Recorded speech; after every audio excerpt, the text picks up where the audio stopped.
बच्चों, तो कैसे हैं आप लोग? तो चलिए अच्छे होंगे। तो इसके पहले जो हम पढ़ाई किए थे, तो हम लोग डिफ्रैक्शन ऑफ लाइट में मैक्सिमा और मिनिमा के लिए एक्सप्रेशन तैयार किए थे। क्लियर?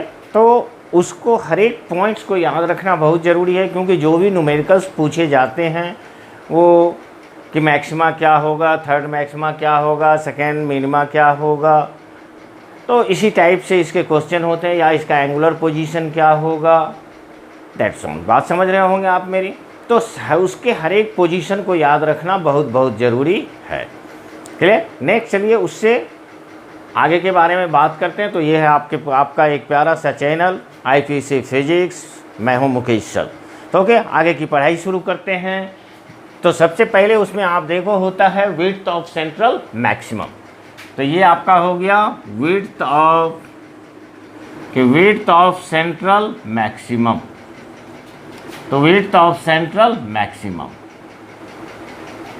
तो सेंट्रल मैक्सिमम का मतलब, तो ये आपका हो गया सेंट्रल मैक्सिमम होता है, जैसे आप जानते हो, आपने देखा था कि इस तरीके से ये आपका सेंटर हुआ O, और यहाँ से इस तरीके से हमें ये ब्राइट फ्रिंज और डार्क फ्रिंज मिला था। ओके, तो ये यहाँ से आपका इस तरीके से गया था, अगेन आपका ये यहाँ पर इस तरीके से हुआ, और ये अगेन, तो इस तरीके से ये आपका घटता जाएगा और घटते घटते नीचे हो जाता है। Clear?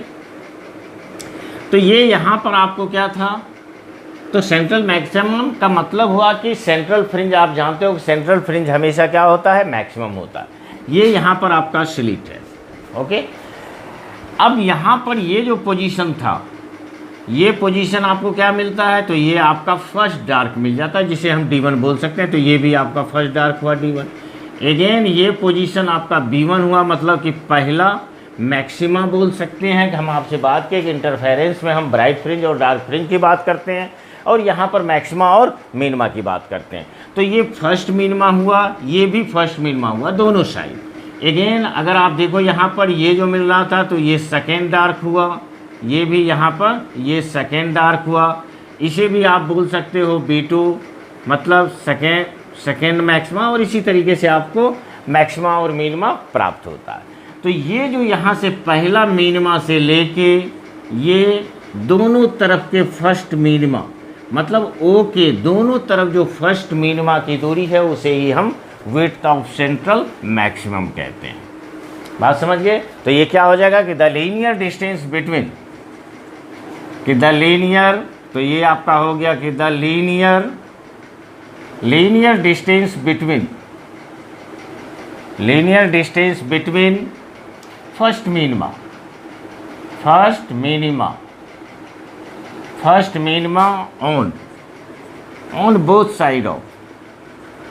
on both side of O is called width of central maximum। इसे हम width of central maximum कहते हैं।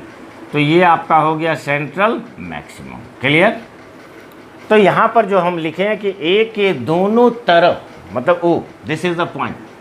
तो O बिंदु के, मतलब O के, कि O बिंदु के दोनों तरफ फर्स्ट मिनिमा, मतलब पहले मिनिमा, तो फर्स्ट मिनिमा के बीच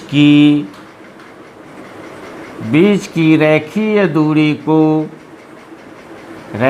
दूरी को सेंट्रल मैक्सिमम की चौड़ाई कहते हैं। तो ये आपका क्या हो गया, सेंट्रल मैक्सिमम की चौड़ाई कहते हैं। क्लियर?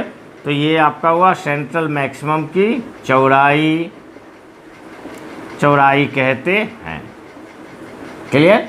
अब यहाँ से अगर आप देखें, तो ये आपका एंगुलर पोजीशन था।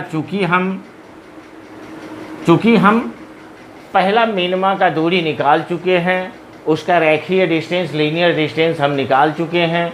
तो फर्स्ट लीनियर डिस्टेंस क्या आया था, अगर आपको याद हो, तो फर्स्ट लीनियर डिस्टेंस आपका फर्स्ट मिनिमा का जो पोजीशन आया था, तो वो था क्या, लेमडा डी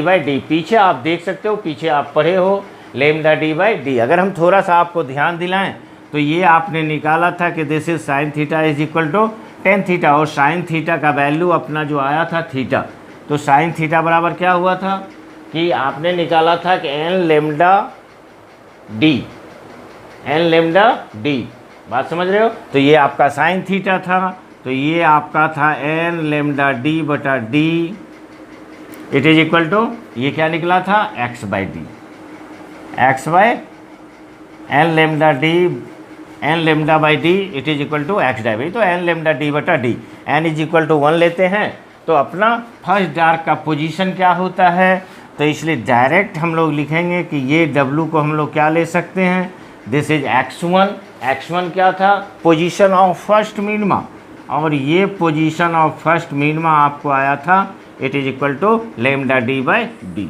तो ये जो होता है इसे ही हम लोग कहते हैं width of central maximum, clear. तो ये आपका हुआ विड्थ ऑफ सेंट्रल मैक्सिमम। अब अगर हम एंगुलर पोजीशन की बात करें तो आप देखो यहाँ पर ये जो सेंटर लाइन है, ये सेंटर लाइन से थीटा एंगल ऊपर बन रहा है और थीटा एंगल नीचे बन रहा है। तो अगर यहाँ पर हम ये लिखें कि this is angular position of, कि angular position of width of, कि width of central maximum, width of central maximum, clear. तो ये आपका हो गया सेंट्रल मैक्सिमम। कहने का मतलब सेंट्रल मैक्सिमम, कि सेंट्रल मैक्सिमम, सेंट्रल मैक्सिमम की चौड़ाई, सेंट्रल मैक्सिमम की चौड़ाई, सॉरी, तो के चौड़ाई की कोणीय स्थिति।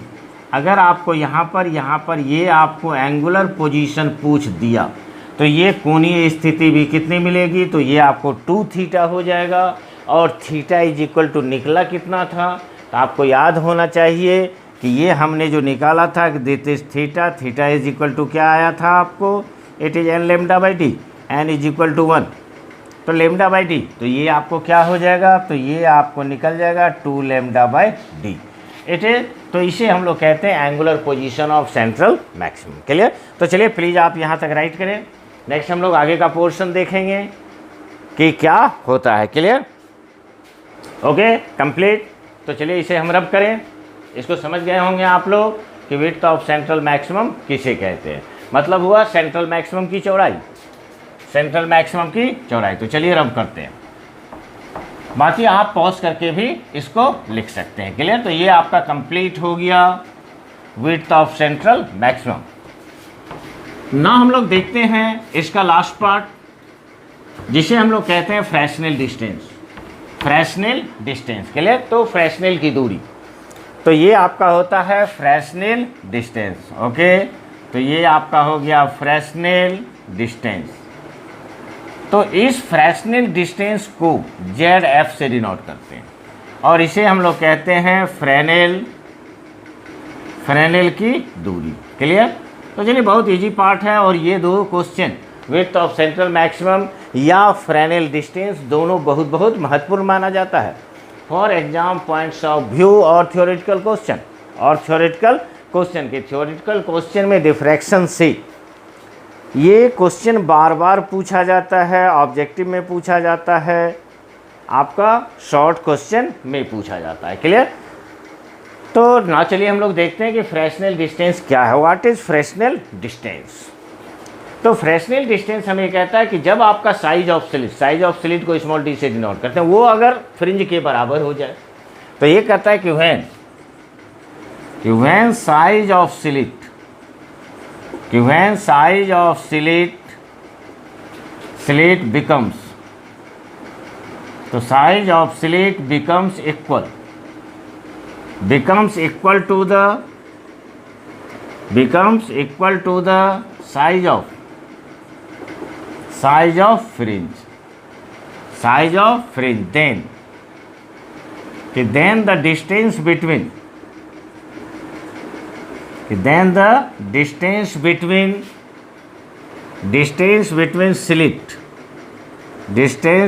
slit and screen, तो slit and screen is called is called Fresnel distance, इसे हम लोग फ्रेशनल डिस्टेंस कहते हैं। क्लियर? तो ये आप समझ ही गए। तो ये कहता है कि जब स्लिट का आकार, मतलब छेद का आकार, तो जब स्लिट का आकार, कि स्लिट का आकार फ्रिंज के आकार का, फ्रिंज के आकार के बराबर, फ्रिंज के आकार के बराबर होता है, फ्रिंज के आकार के बराबर होता है, तो स्लिट और स्क्रीन, तो स्लिट और स्क्रीन के बीच की दूरी को, स्लिट और स्क्रीन के बीच की दूरी को फ्रेनेल की दूरी कहते हैं। तो फ्रेनेल की दूरी कहते हैं। क्लियर? अब आप देखो यहाँ पर कह क्या रहा है, बात को समझना है। तो ये जब हम समझने की कोशिश करते हैं तो हमें पता चलता है वह मतलब जब आपका ये स्मॉल डी किसके बराबर हो जाता है, एक्स के बराबर हो जाता है। जब स्मॉल डी एक्स के बराबर हो जाता है तो ये जो कैपिटल डी है ये किसके बराबर हो जाएगा, तो ये आपके जेड एफ के बराबर हो जाता है, ये आपके जेड एफ के बराबर हो जाता है। क्लियर? अब यहाँ पर हम एक्स देखते हैं कि एक्स मेरा आया क्या था, तो ये x इज इक्वल टू आपको आया था लेमडा डी बाई डी। चलिए पुट कर दीजिए वैल्यू को। जब आप इसे पुट करेंगे तो देखो स्मॉल डी को क्या, स्मॉल एक्स को क्या लिख सकते हैं, स्मॉल डी। तो ये आपका हो गया डी, ये हो गया लेमडा, ये कैपिटल जी क्या बन जाएगा, जेड एफ, और ये तो डी है ही। इससे आपको जेड एफ कि ये अगर आप देखें तो फ्रेशनल डिस्टेंस जेड एफ बराबर क्या हो जाएगा, डी इंटू डी स्क्वायर बटे क्या हो गया, लेमडा। तो जेड एफ बराबर आपका फार्मूला होता है D square by lambda, D square by lambda. Clear? तो ये आपका हो गया फ्रेशनल डिस्टेंस। तो चलिए इसे भी आप राइट करें, तो ये हुआ फ्रेशनल डिस्टेंस। क्लियर? चलिए फ्रेशनल डिस्टेंस, ओके। तो चलिए आप समझ गए होंगे। तो ये आपका निकला फ्रेशनल डिस्टेंस। तो चलिए इसे भी रब कर देते हैं। तो ये था आपका last topic, Fresnel distance diffraction of light का। और इस तरीके से अब हम लोग न्यूमेरिकल बनाने के लिए तैयार हो जाते हैं। और पहले भी आपको बताए थे कि न्यूमेरिकल बनाने के लिए हमें सारे फार्मूला को याद रखना ज़रूरी होता है, क्योंकि आपने इंटरफेरेंस में भी देखा था कि इंटरफेरेंस में भी आपके फार्मूला का बहुत बड़ा योगदान है। अगर फार्मूला आपको अच्छी तरीके से याद है तो आप क्वेश्चन को सॉल्व कर लेते हो। चलिए, बाकी फ्रिंज विड्थ के बारे में आप जानते हैं कि फ्रिंज विड्थ क्या होती है। तो ये फ्रिंज विड्थ, चलिए तो ये हो गया आपको फ्रिंज विड्थ, कि अगर हमें इसमें भी फ्रिंज विड्थ की बात कर दे तो इसे हम बीटा कहते हैं। और ये भी आप जानते हो फ्रिंज विड्थ हम कहते किसको हैं, तो ये कहता है कि द डिस्टेंस बिटवीन, तो the distance between two consecutive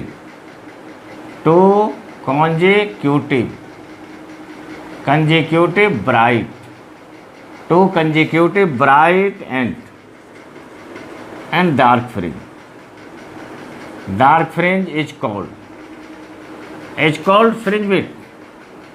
called fringe width. Clear? तो ये आपका हो गया फ्रिंज विड्थ। हम लोग इसे इंटरफेरेंस में भी लिखे थे। मतलब ये हुआ कि दो लगातार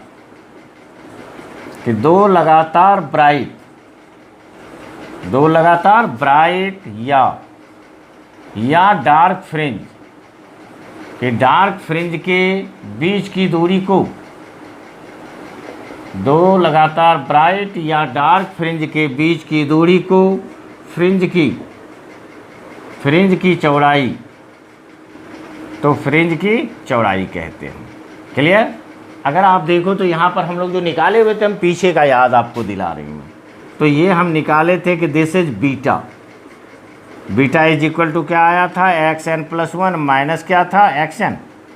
इसका वैल्यू क्या हो गया था, this is n+1 lambda into d by क्या था, d, minus n lambda d या बटा क्या था, डी। अगर हम सॉल्व कर दें तो ये आपका एलसीएम हो गया डी। सॉल्व करो तो ये निकल गया एन लेमडा डी प्लस क्या होगा lambda d minus n lambda D.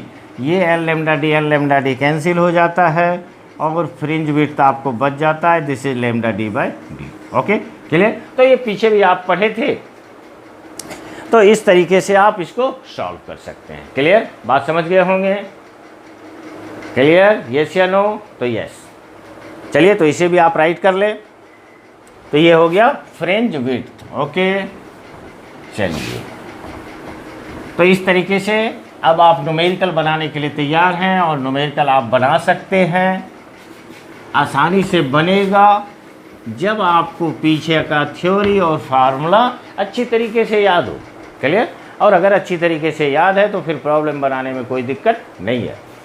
Next, चूँकि इसमें फार्मूला बहुत ज़्यादा होते हैं इसलिए फिर से हम आपको एक बार ध्यान दिला रहे हैं कि हम लोग जो बेसिकली पढ़े थे। ओके, देखिए सबसे पहले हम लोग इधर क्या ले रहे हैं कि फॉर मिनिमा,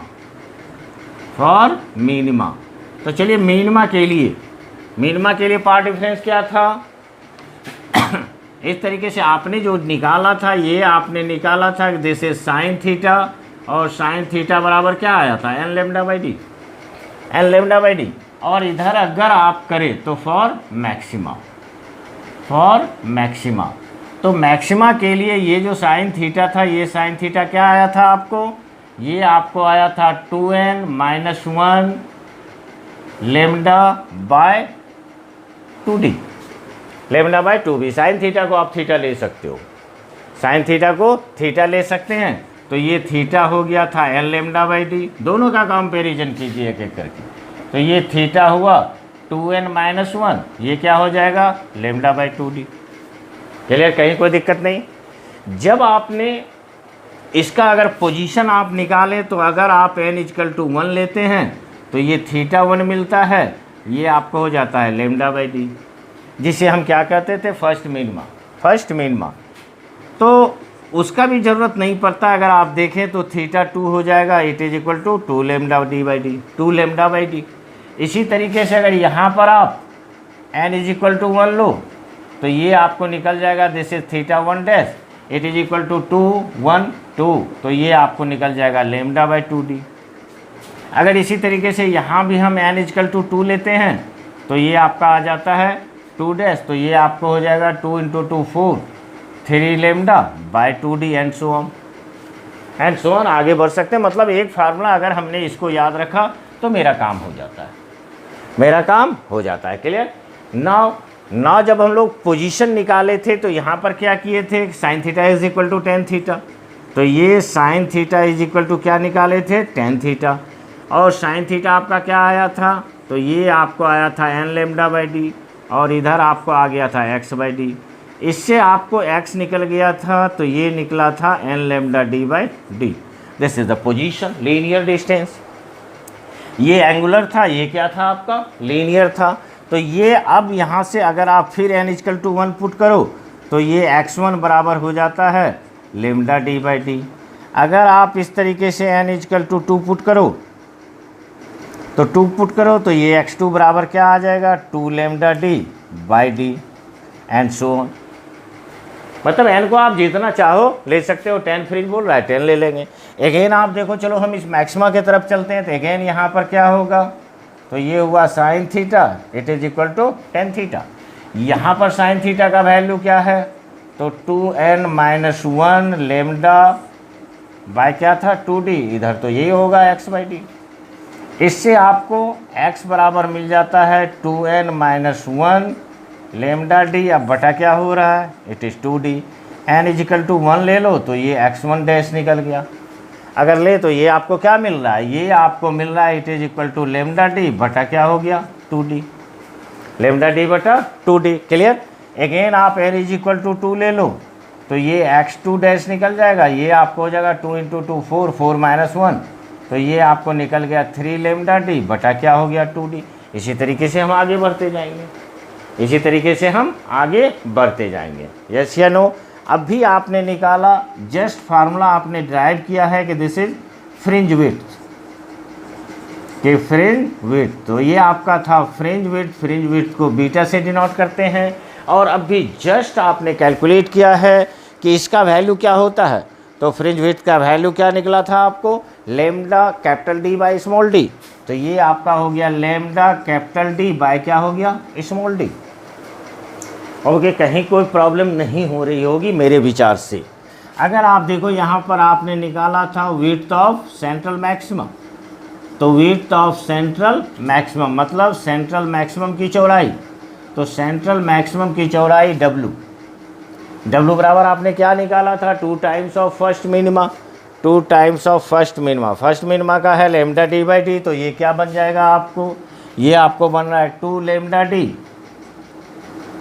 तो ये हुआ 2 लेमडा डी बाय क्या हो गया आपको डी मतलब फ्रिंज विड्थ को डबल कर दिए, तो ये हो गया विड्थ ऑफ सेंट्रल मैक्सिमम। इसी में आपने निकाला था angular position, angular position of central maximum, और ये हमने लिया था it is equal to 2 theta. तो आप देखो पहला थीटा क्या निकाले हो, लेमडा बाई डी, तो ये आपको निकल गया था it is equal to 2 lambda by d. Okay, clear. Last जो सबसे फाइनल फार्मूला था जिसे हम लोग कहते हैं फ्रेनेल डिफरेंस और फ्रेस्नेल डिस्टेंस का फार्मूला आया था डी स्क्वायर बाय लेमडा, और इतने फार्मूला का यूज करके हम इसके न्यूमेरिकल को सॉल्व करेंगे।